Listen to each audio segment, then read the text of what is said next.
Another book from the Chronicles of Narnia by C.S. Lewis, The Voyage of the Dawn Treader.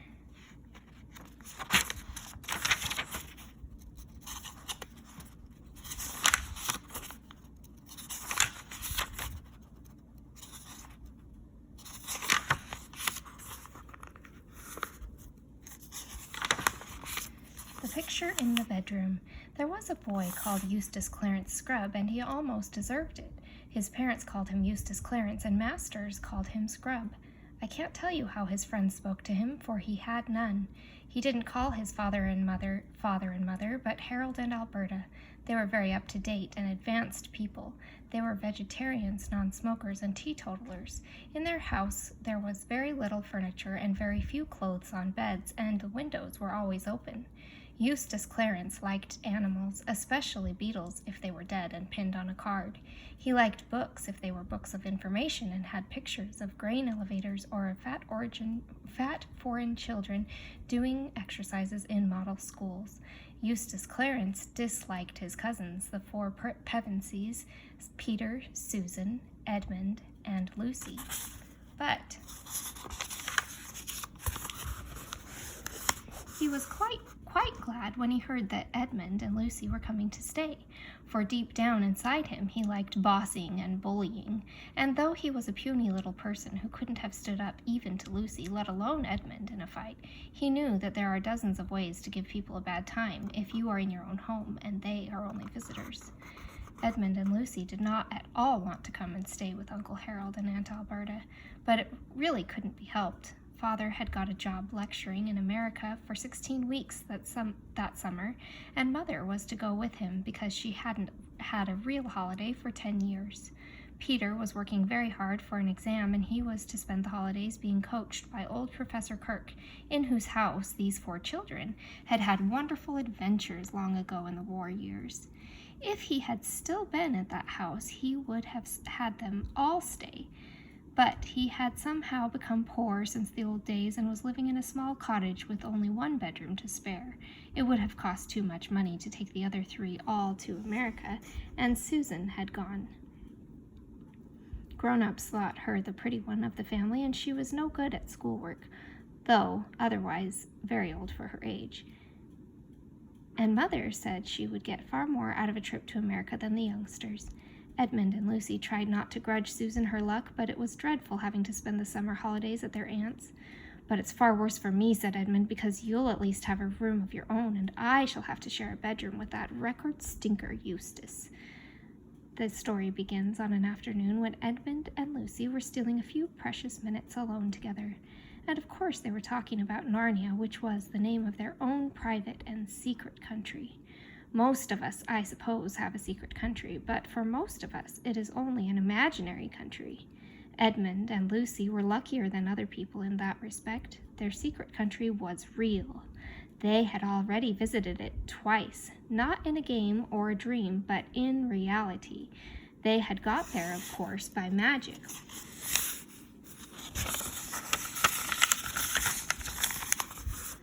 Which is the only way of getting to Narnia, and a promise, or very nearly a promise, had been made them in Narnia itself, that they would someday get back.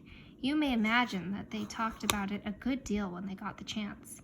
They were in Lucy's room, sitting on the edge of her bed and looking at a picture on the opposite wall. It was the only picture in the house that they liked. Aunt Alberta didn't like it at all. That was why it was put away in a little back room upstairs, but she couldn't get rid of it because it had been a wedding present from someone she did not want to offend. It was a picture of a ship sailing straight toward you. Her prow was gilded and shaped like the head of a dragon, with wide open mouth. She had only one mast and one large square sail, which was rich purple. The sides of the ship, what you could see of them, were the gilded wings of the dragon. Where the gilded wings of the dragon ended were green. She had just run up to the top of one glorious blue wave, and the nearer slope of that wave came down toward you with streaks and bubbles on it.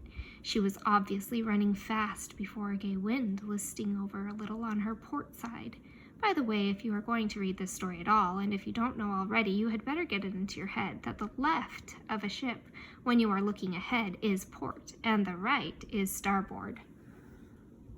All the sunlight fell on her from that side, and the water on that side was full of greens and purples. On the other it was a darker blue from the shadow of the ship. The question is, said Edmund, whether it doesn't make things worse looking at a Narnian ship when you can't get there. Even looking is better than nothing, said Lucy, and she is such a very Narnian ship. Still playing your old game, said Eustace Clarence, who had been listening outside the door and now came grinning into the room. Last year, when he had been staying with the Pevenseys, he had managed to hear them all talking of Narnia, and he loved teasing them about it. He thought, of course, that they were making it all up, and as he was far too silly to make anything up himself, he did not approve of that. You're not wanted here, said Edmund curtly.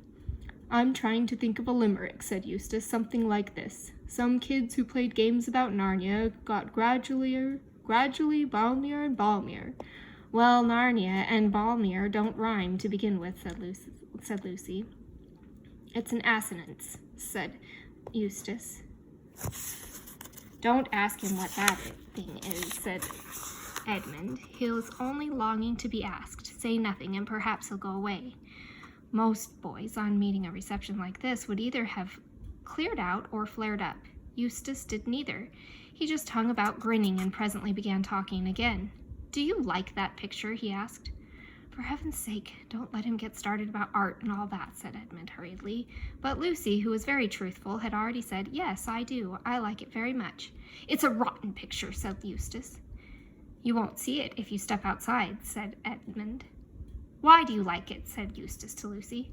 Well, for one thing, said Lucy, I like it because the ship looks as if it were really moving, and the water looks as if it was really wet, and the waves look as if they were really going up and down.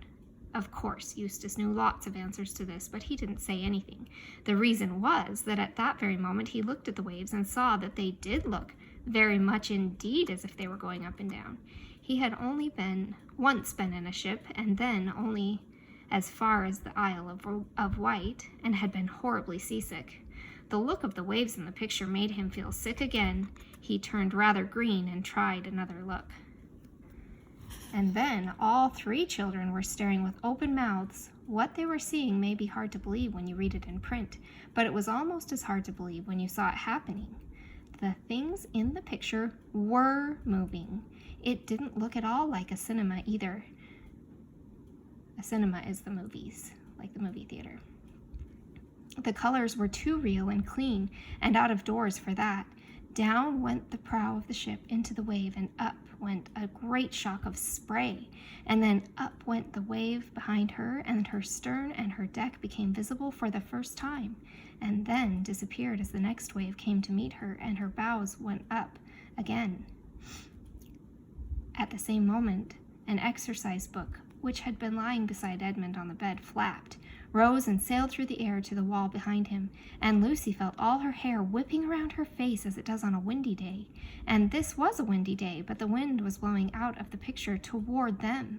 And suddenly, with the wind came the noises, the swishing of waves, and the slap of water over the ship's sides, and the creaking and the overall high, steady roar of air and water. But it was the smell, the wild, briny smell, which really convinced Lucy that she was not dreaming. "Stop it!" came Eustace's voice, squeaky with fright and bad temper. "It's some silly trick you two are playing. Stop it! I'll tell Alberta. Ow!" The other two were much more accustomed to adventures, but just exactly as Eustace Clarence said "ow," they both said "ow" too. The reason was that a great cold salt splash had broken right out of the frame, and they were breathless from the smack of it, besides being wet through. "I'll smash the rotten thing!" cried Eustace, and then several things happened at the same time. Eustace rushed toward the picture. Edmund, who knew something about magic, sprang after him, warning him to look out and not to be a fool. Lucy grabbed at him from the other side and was dragged forward, and by this time either they had grown much smaller or the picture had grown much bigger. Eustace jumped to try to pull it off the wall and found himself standing on a frame. On the frame in front of him was not glass, but real sea, and wind and waves rushing up to the frame as they might to a rock. He lost his head and clutched at the other two, who had jumped up beside him. There was a second of struggling and shouting, and just as they thought that they had got their balance, a great blue roller surged up round them, swept them off their feet, and drew them down into the sea. Eustace's despairing cry suddenly ended as the water got into his mouth. Lucy thanked her stars that she had worked hard at her swimming last summer term. It is true that she would have gotten on much better if she had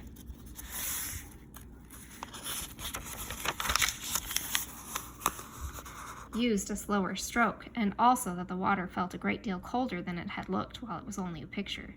Still, she kept her head and kicked her shoes off, as everyone ought to do who falls into deep water in their clothes. She even kept her mouth shut and her eyes open. They were still quite near the ship. She saw its green side towering high above them, and people looking at her from the deck. Then, as one might have expected, Eustace clutched at her in a panic, and down they both went.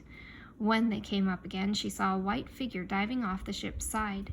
Edmund was close beside her now, treading water, and had caught the arms of the howling Eustace.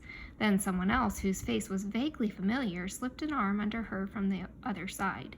There was a lot of shouting going on from the ship, heads crowding together above the bulwarks, ropes being thrown. Edmund and the stranger were fastening ropes around her. After that followed what seemed a very long delay, during which her face got blue and her teeth began chattering. In reality, the delay was not very long. They were waiting till the moment when she could be got on board the ship without being dashed against its side. Even with all their best endeavors, she had a bruised knee when she finally stood, dripping and shivering on the deck. After her, Edmund was heaved up, and then the miserable Eustace. Last of all came the stranger, a golden-headed boy, some years older than herself. Caspian! Gasped Lucy as soon as she had breath enough, for Caspian it was. Caspian, the boy king of Narnia, whom they had helped to set on the throne during their last visit. Immediately Edmund recognized him too. All three shook hands and clapped one another on the back with great delight. "But who is your friend?" said Caspian almost at once, turning to Eustace with his cheerful smile. But Eustace was crying much harder than any boy of his age has a right to cry when nothing worse than a wedding has happened to him, and would only yell out, "Let me go! Let me go back! I don't like it!" "Let you go," said Caspian, "but where?" Eustace rushed to the ship's side, as if he expected to see the picture frame hanging above the sea, and perhaps a glimpse of Lucy's bedroom. What he saw was blue waves flecked with foam and paler blue sky, both spreading out without a break to the horizon. Perhaps we can hardly blame him if his heart sank. He was promptly sick. "Hey, Reinalf," said Caspian to one of the sailors, "bring spiced wine for their majesties. You'll need something to warm you after that dip." He called Edmund and Lucy their majesties because they and Peter and Susan had all been kings and queens of Narnia long before his time. Narnian time flows quite differently from ours. If you spent 100 years in Narnia, you would still come back to our world at the very same hour of the very same day on which you left. And then, if you went back to Narnia after spending a week here, you might find that 1,000 Narnian years had passed, or only a day, or no time at all. You never know till you get there. Consequently, when the Pevensey children had returned to Narnia last time for their second visit, it was, for the Narnians, as if King Arthur came back to Britain, as some people say he will, and I say the sooner the better. Reinalf returned with a drink steaming in a flagon and 4 silver cups. It was just what one wanted, and as Lucy and Edmund sipped it, they could feel the warmth going right down to their toes.